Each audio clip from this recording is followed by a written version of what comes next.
Assalamualaikum warahmatullahi wabarakatuh. Perkenalkan, nama lengkap Ibu Khobiro Hidayati, alamat Dusun Kedung Pulu RT 5 RW 6, Tambak Reja, Kedung Reja, Cilacap, di MTS Elfridos 2, Bu Guru mengajar mapel akidah akhlak ya. Sebagai pengantar, kita perkenalan dulu juga dengan materi mapel akidah akhlak, khususnya semester Gasal. Bab 1 ada materi akidah Islam, bab 2 sifat-sifat Allah Subhanahu wa Ta'ala, bab 3 materi akhlak terpuji meliputi taubat, taat, istiqomah dan ikhlas, bab 4 materi adab, sholat dan berzikir. Kemudian di bab 5 ada kisah teladan Nabi Sulaiman alaihi salam.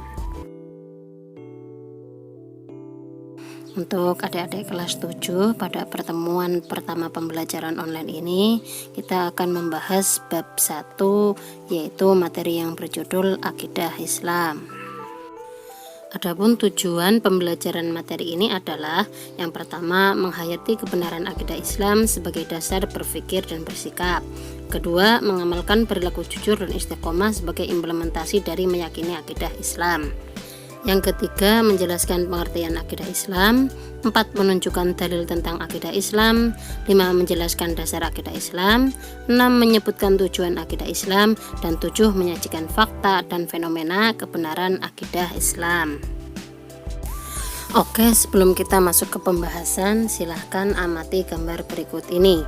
Yang pertama ada gambar keindahan alam, yang kedua ada perputaran tata surya, dan yang ketiga ada gambaran tentang evolusi alam semesta yang oleh para pakar dan para ahli itu digambarkan seperti terompet besar.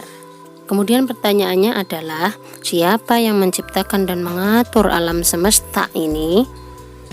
Jawabannya adalah Allah Subhanahu wa Ta'ala. Semuanya ini menggambarkan kebesaran dan kekuasaan Allah Subhanahu wa Ta'ala yang harus kita percayai dan harus kita yakini sebagai umat muslim.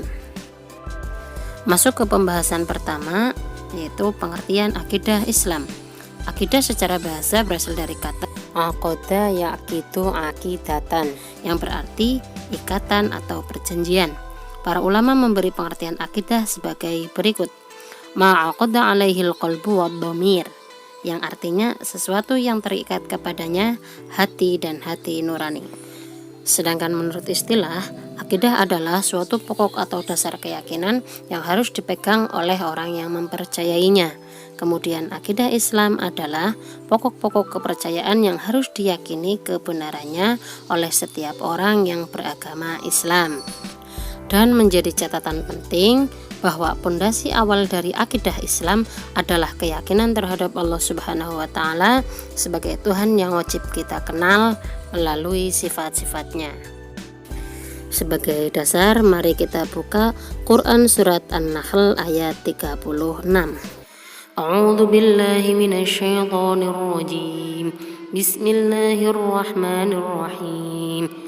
وَلَقَدْ بَعَثْنَا فِي كُلِّ أُمَّةٍ رَسُولًا أَنِ اعْبُدُوا اللَّهَ وَاجْتَنِبُوا الطَّاغُوتَ فَمِنْهُمْ مَنْ هَدَى اللَّهُ وَمِنْهُمْ مَنْ حَقَّتْ عَلَيْهِ الضَّلَالَةُ فَسِيرُوا فِي الْأَرْضِ فَانظُرُوا كَيْفَ كَانَ عَاقِبَةُ الْمُكَذِّبِينَ. Yang artinya, dan sesungguhnya kami telah mengutus Rasul pada tiap-tiap umat untuk menyerukan, sembahlah Allah saja dan jauhilah tauhid itu.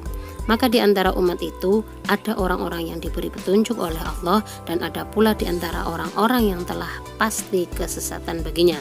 Maka berjalanlah kamu di muka bumi dan perhatikanlah bagaimana kesudahan orang-orang yang mendustakan rasul-rasul. Quran Surat An-Nahl ayat 36. Kemudian pembahasan yang kedua adalah dasar-dasar akidah Islam. Dasar hukum akidah Islam ada 2, yaitu yang pertama Al-Quran dan As-Sunnah atau hadis. Karena itu akidah Islam bersifat taufiqi. Artinya tidak dapat ditetapkan kecuali berdasarkan dengan dalil syar'i, yaitu Al-Quran dan As-Sunnah atau hadis. Yang pertama Al-Quran. Tentunya kita semuanya sudah tahu apa itu Al-Quran. Al-Quran adalah firman Allah Subhanahu wa taala yang diwahyukan kepada Nabi Muhammad dengan perantara malaikat Jibril. Melalui Al-Quran inilah Allah menuangkan firman-firman-Nya berkenaan dengan akidah yang benar yang harus diyakini dan dijalani secara mutlak oleh umat Islam. Di dalam Al-Quran banyak sekali ayat-ayat yang menjelaskan tentang tauhid atau akidah. Salah satunya Quran Surat Al-Ikhlas ayat 1-4.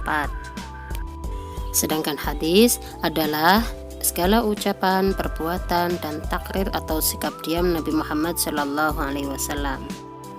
Sebagaimana penjelasan Allah Subhanahu wa taala dalam Quran surat An-Najm ayat 3-4 yang berbunyi Bismillahirrahmanirrahim wa ma yantiqu 'anil hawa in huwa illa wahyu yuha, yang artinya dan tidaklah yang diucapkannya itu menurut kemauan hawa nafsunya, ucapannya itu tiada lain hanyalah wahyu yang diwahyukan kepadanya. Lanjut ke pembahasan yang ketiga, yaitu tujuan mempelajari akidah Islam.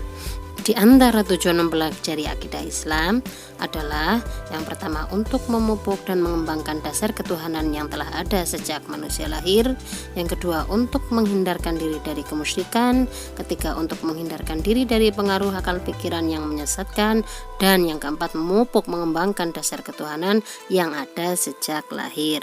Lebih lengkapnya bisa kalian lihat di buku mata pelajaran kalian ya. Demikian pembahasan untuk pertemuan pertama kita kali ini, dan kita lanjutkan di pertemuan yang akan datang. Dan sebagai penutup, silahkan kalian kerjakan tugas berikut ini. Sampai jumpa kembali. Assalamualaikum warahmatullahi wabarakatuh.